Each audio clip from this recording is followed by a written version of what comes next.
ইসলাম যেরকম মোমের মতো নরম হতে শেখায়, আবার প্রয়োজনের ক্ষেত্রে লোহার চেয়ে শক্ত হওয়ার তালিম আল্লাহর কোরআন দেয়। কোরআনে কারীমের মধ্যে একটা সূরা আছে, সূরার নাম হলো সূরাতুল হাদিদ, সূরার নাম হলো লোহার সূরা।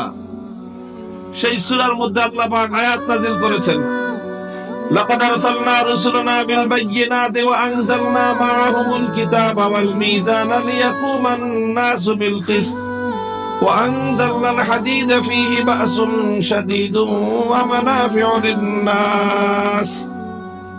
আল্লাহ বলেন যে আমি আমার নবীদেরকে পাঠিয়েছি, রাসূলদেরকে পাঠিয়েছি, বিল বায়্যিনাতি ওয়াল হুদা ওয়া আনজালনা মাআহুমুল কিতাবা ওয়াল মিজান। তাদেরকে আমি দলিল দিয়েছি, মুজিজা দিয়েছি, প্রমাণ দিয়েছি। আমি আমার কিতাব নাজিল করেছি, ন্যায় এবং ইনসাফের বিধান আমি আমার সকল রাসূলদেরকে দিয়েছি। আর আমি সেই সঙ্গে আমার নবীদের হাতে লোহার ডান্ডা দিয়েছি, যাতে যেখানে সোজা আঙ্গুলে ঘি না উঠে সেখানে নবীরা যেন লোহার সদ্ব্যবহার করতে পারে, ডান্ডার যেন সদ্ব্যবহার করতে পারেন। গজারের লাঠি দেখলেই কয় জঙ্গিবাদী, আর আল্লাহর নবীদের হাতে লোহার লাঠি দেখলে কি বলতো তারা?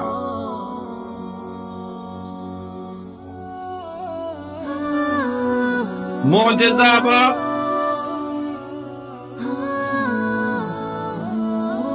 মুজিজা বে কাহিরি জাদুগিরি, মুজিজা বা কাহিরি পয়গম্বরি, নানা ধরনের অলৌকিকতা, এর সঙ্গে যদি শক্তির সমন্বয় না থাকে, এর সঙ্গে যদি আল্লাহর দ্বীনের জন্য যে কঠোরতা, সেই কঠোরতার সমন্বয় না থাকে, এটা নবুয়তের আদর্শ নয়। নবুয়তের আদর্শ হলো মানুষকে মুজিজা, প্রমাণ এবং দলিল দেখিয়ে হকের পথে আহ্বান জানানো হবে। আর যখন সেই মানুষ হকের পথে অন্তরায় হয়ে দাঁড়াবে, তখন সেই মানুষের বিপক্ষেই তরবারির ব্যবহার করতে হবে, সেই মানুষের বিপক্ষেই সত্যের ডান্ডা ব্যবহার করতে হবে, সেই মানুষের বিপক্ষে যারা অন্যায় এবং অসত্যকে আল্লাহর জমিনে প্রতিষ্ঠিত করতে চায়, তাদেরকে মোকাবিলা করার জন্য শক্তির প্রয়োগ করতে হবে। এটাই নবুয়তের আদর্শ, এটাই পয়গম্বরের আদর্শ। মুহতারাম হাজিরিন, আপনারা জানেন এই বিগত ফ্যাসিবাদী, যাকে মানুষ, বাংলার মানুষ বলে থাকে লেডি ফেরাউন, সে আমার বিরুদ্ধে খুব ক্ষিপ্ত হয়েছিল। তার একান্ত অনেক জায়গায় সে বলেছে আমার ব্যাপারে, সংসদ ভবনে তো, সংসদে দাঁড়িয়ে তো বলছেই, বিভিন্ন জায়গায় তো ওপেন মঞ্চে তো বলেছেই, কোন কোন একান্ত মজমায় সে আমার বিরুদ্ধে ক্ষোভ প্রকাশ করে বলেছে যে মামুনুল হক আমার কলিজার মধ্যে আগুন ধরাই দিছে। কিভাবে আগুন ধরাইলাম আমি ওনার কি করলাম? খবর পেলাম যে একটা কারণে ওনার কলিজায় আগুন ধরছে। আমি আমার এক বক্তব্যে বলেছিলাম, যখন তিনি বাংলাদেশের বিভিন্ন জায়গায় জায়গায় তার বাবার মূর্তি বসাইতেছিলেন, বাংলাদেশের সবচেয়ে বড় উন্নয়ন প্রকল্প, যেটা দেশের জনগণের ট্যাক্সের পয়সা দিয়ে নির্মাণ করা হয়েছে, সেটাকে উনি মাঝে মাঝে বলতেন যে আমি পদ্মা সেতু বানায় দিয়েছি। বলে বাপসাপটা এরকম নিতেন যে ওনার বাবা অনেক টাকা পয়সা রেখে গেছে, সেই টাকা দিয়ে উনি পদ্মা সেতু বানায় দিয়েছে দেশের জনগণের জন্য। অথচ পরে জানতে পারলাম যে পদ্মা সেতু বানাইতে প্রায় ৬০,০০০ কোটি টাকা খরচ হয়েছে, এর মধ্যে ৩ ভাগের ২ ভাগই দুর্নীতি করেছেন।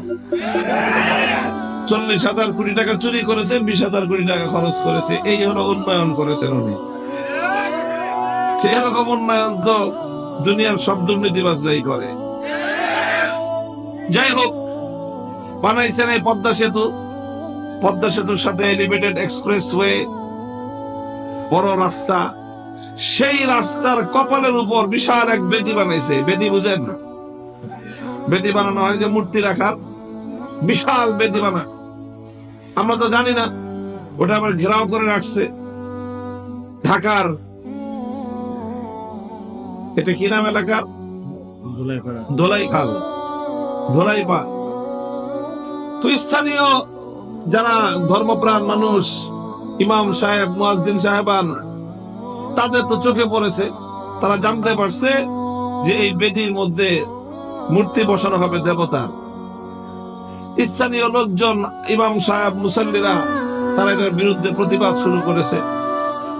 যাই হোক, ঘটনা চক্রে আস্তে আস্তে এটা বড় হইতে হইতে অনেক বড় হয়ে গেছে। এটা জাতীয় ইস্যুতে পরিণত হয়ে গেল। আমরা সতর্ক করলাম, নানাভাবে বুঝায় বাজায় বললাম যে আমরা আপনার প্রতি আন্তরিক, আপনার ভালো চাই, কল্যাণ চাই। আপনার বাবা মারা গেছে, তিনি একজন মুসলমান, এটাই আমরা জানি। তো একজন মুসলমান যিনি মারা গেছেন, যদি তার মূর্তি বানানো হয় কবরের মধ্যে, সেই লোকটা আল্লাহর পক্ষ থেকে নানা ধরনের বিড়ম্বনা এবং আযাবের সম্মুখীন হবেন। কাজে আপনি যদি সুসন্তান হয়ে থাকেন, মৃত্যুর পরে নিজের বাবার কষ্টের কারণ হওয়া কোন সুসন্তানের পরিচয় না। আমি চাই আমার বাবা মারা গেছেন, আমার দ্বারা যেন কবরে তার কিছু কল্যাণ হয়, কিছু উপকার পৌঁছে। আমার মা মারা গেছে, আমরা চাই আমাদের মৃত বাবা মায়েরা যেন আমাদের দ্বারা কবরের মধ্যে একটু শান্তি পায়। তাদের নামে নেক কাজ করি, নেক আমল করি, দান সদকা করার চেষ্টা করি। তাদের জন্য আল্লাহর কাছে হাত তুলে দোয়া করে তাদের মাগফিরাত চাই। এমন কোনো কিছু করা আমাদের জন্য সমীচীন নয় যেই কাজের কারণে আমাদের পিতামাতা কবরের মধ্যে অশান্তির সম্মুখীন হবে। কথা বলেন ঠিক কিনা? এইভাবে বুঝায় বুঝায় বললাম। এরপরে বললাম যে দেখেন, নবী আকরাম সাল্লাল্লাহু আলাইহি ওয়াসাল্লামের আদর্শ, আল্লাহ নবী যখন মক্কা বিজয় করলেন, ওয়াহাউলাল বাইতি 360 নুসবান, পবিত্র বাইতুল্লাহ শরীফের আশেপাশে উপরে ভিতরে সব মিলায়ে 360টা মূর্তি ছিল। নবীজি মক্কা বিজয় করার পর সর্বপ্রথম যে অভিযান পরিচালনা করেছেন, সেই মূর্তিগুলোকে ভূপাতিত করার, সেগুলোকে ধ্বংস করার, সেগুলোকে অপসারণ করার কাজ করেছেন। এই কাজটা নবীজি নিজ হাতে করেছেন। নবীজির হাতের মধ্যে একটা লাঠি ছিল। আল্লাহ নবী এক একটা লাঠি দিয়ে এক একটা মূর্তির মধ্যে আঘাত করতেছিলেন। সেই মূর্তি মাটিতে পড়ে ধ্বংস এবং ভূপাতিত হয়ে চুরমার হচ্ছিল। নবীর কণ্ঠে উচ্চারিত হচ্ছিল, জাল হক ওয়া যাহাকাল বাতিল ইন্নাল বাতিলা কানা যাহুকা। আল্লাহ নবী বলতেছিলেন, সত্য এসেছে, এই মূর্তি নামক মিথ্যা অসত্য অপসারিত হয়েছে।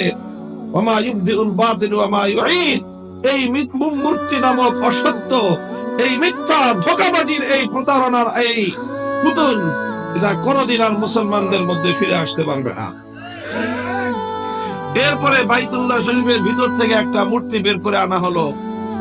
এটা হলো ইব্রাহিম আলাইহিস সালামের মূর্তি। নাউযু বিল্লাহি মিন যালিক। এই মূর্তিটা দেখে আল্লাহর নবী সবচেয়ে বেশি রাগান্বিত হলেন। অন্যান্য মূর্তি তো খালি ভেঙেছেন, আর ইব্রাহিম আলাইহিস সালামের মূর্তি। ইব্রাহিম আলাইহিস সালাম কে? ইব্রাহিম আলাইহিস সালাম হলেন আমাদের নবীর পূর্বপুরুষ, পূর্ব পিতা। কথা বলেন ঠিক কিনা? ইব্রাহিম আলাইহিস সালামের বংশেই আমাদের নবীর জন্ম হয়েছে। ইব্রাহিম আলাইহিস সালামের রক্তের ধারায় আমাদের নবী জন্ম হয়েছে। ইব্রাহিম আলাইহিস সালামের রক্তের ধারা নবী আলাইহিস সালাতু ওয়াস সালাম আমাদের পয়গম্বরের শিরায় শিরায় প্রবাহিত ছিল। আমাদের নবী এই পৃথিবীতে সবচেয়ে বেশি যার অনুসরণ করতেন, তিনি হলেন ইব্রাহিম আলাইহিস সালাম। আমাদের নবী এই পৃথিবীর কোন মানুষের মধ্যে যার নাম সবচেয়ে বেশি সম্মান সহ সবচেয়ে বেশি উচ্চারণ করেছেন, তার নাম ইব্রাহিম খলিলুল্লাহ আলাইহিস সালাম। আমাদের ধর্ম ইসলামের মধ্যে আমাদের নবীর পরে সবচেয়ে বড় উচ্চ মর্যাদা যিনি নবীর, তিনি হলেন ইব্রাহিম আলাইহিস সালাতু ওয়াস সালাম। সেই নিজের পূর্বপুরুষের মূর্তি যখন আল্লাহর নবীর সামনে আনা হলো, আল্লাহর নবী কি বললেন? নবীজি কি এমন কথা বলেছিলেন, নাউজুবিল্লাহ, যে ঠিক আছে, এটা যেহেতু আমার বাবার মূর্তি থাক, এটা এমন কিছু বলেছিলেন না? আল্লাহর নবী বলেছিলেন, ঠিক আছে, এটা খলিলুল্লাহ ইব্রাহিম আলাইহিস সালাম অনেক বড় পয়গম্বর, অনেক বড় নবী, যেহেতু ওনার মূর্তি বানানো হয়েছে, কাজে এটাকে লুকিয়ে রাখো, এরকম কিছু বলছিলেন? বুখারী শরীফের হাদিস, আল্লাহর নবী কি বলেছিলেন? অন্যান্য মূর্তিগুলোকে শুধু আল্লাহ নবী ভেঙে ফেলেছেন। ইব্রাহিম আলাইহিস সালাতু ওয়াস সালামের মূর্তি দেখার সঙ্গে সঙ্গে আল্লাহ নবী বলেছিলেন, কাতালাহুমুল্লাহ, কাতালাহুমুল্লাহ। এই কুরাইশের অভিশপ্ত লোকরা যারা ইব্রাহিম আলাইহিস সালামের মূর্তি বানিয়েছে, আল্লাহ ওদের উপর অভিশাপ নাজিল করুক। আল্লাহর নবী তাদের উপর অভিশাপ দিয়েছেন, কারণ ইব্রাহিম আলাইহিস সালাতু ওয়াস সালাম সারাটা জীবন তার কেটেছে মূর্তি বিরোধী সংগ্রাম করতে গিয়ে। যিনি আগুনে নিক্ষিপ্ত হয়েছেন মূর্তির বিরুদ্ধে সংগ্রাম করতে গিয়ে, যিনি অগ্নিকুণ্ডে আগুনে নিক্ষিপ্ত হয়েছেন এই মূর্তি ভাঙতে গিয়ে, যে ইব্রাহিম আলাইহিস সালামের গোটা আদর্শই হলো মূর্তির বিরুদ্ধে, তার গোটা জীবন উৎসর্গিত হয়েছিল একত্ববাদ প্রতিষ্ঠার জন্য এবং শিরকের বিরুদ্ধে মোকাবেলা করতে গিয়ে। আর এই কুলাঙ্গারেরা কত বড় নেমক হারাম, কত বড় গাদ্দার এবং বিশ্বাসঘাতক যে তারা সেই ইব্রাহিম আলাইহিস সালামের মূর্তি বানিয়েছে। এই জন্য আল্লাহর নবী মূর্তি তো ভাঙলেনি, ইব্রাহিম আলাইহিস সালামের মূর্তি ভেঙে নিজ হাতে গুড়িয়ে দিলেন।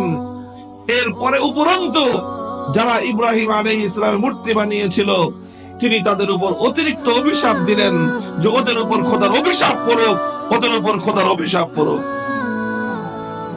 এই হাদিস শুনিয়ে আমি বলেছিলাম, নিজের পূর্বপুরুষের মূর্তি বানানো এটা আল্লাহর পয়গম্বরের আদর্শ না, বরং নিজের পূর্বপুরুষ নিজের বাবা ইব্রাহিম আলাইহিস সালামের মূর্তি ভেঙেছেন আল্লাহর নবী।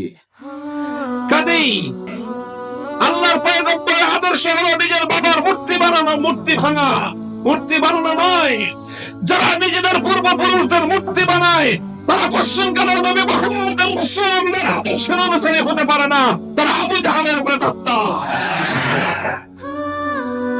কেন বললাম এই কথা? এটাই ওনার কলিজার মধ্যে আঘাত লাগছিল। আরে ভাই, তুমি তো কাজটা করলা কি সেটা চিন্তা করলা না, আমি বললাম কেন এটা নিয়ে তুমি আমার উপরে ক্ষুব্ধ হয়েছো। আর এরপরে কথা তো হলো এই, তোমাদের ওই সকল ক্ষোভ আর রাগের চুলাই কি আর মুসলমানরা করে? ওই সমস্ত তোমাদের রাগ আর ক্ষোভের কেয়ার করার সময় ইমানদারদের নাই। ইমানদাররা হকের কথা বলে, ইমানদাররা সত্যের কথা বলে, ইমানদাররা তাওহীদের পক্ষে কথা বলে, ইমানদাররা শিরকের বিরুদ্ধে কথা বলে, ইমানদাররা সুদের বিরুদ্ধে কথা বলে, ইমানদাররা মুত্তাকিনকে গিলিয়ে দেয়।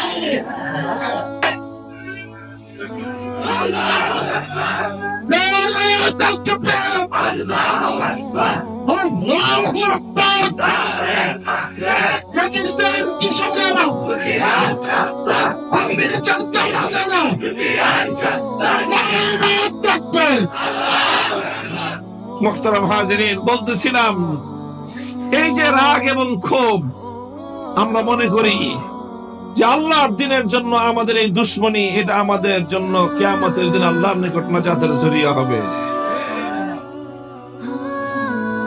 মহব্বত এবং ভালোবাসা, নম্রতা, কোমলতা, এটা সব জায়গায় পছন্দনীয় নয়। অনেক জায়গায় কঠোরতাই হলো পছন্দনীয়।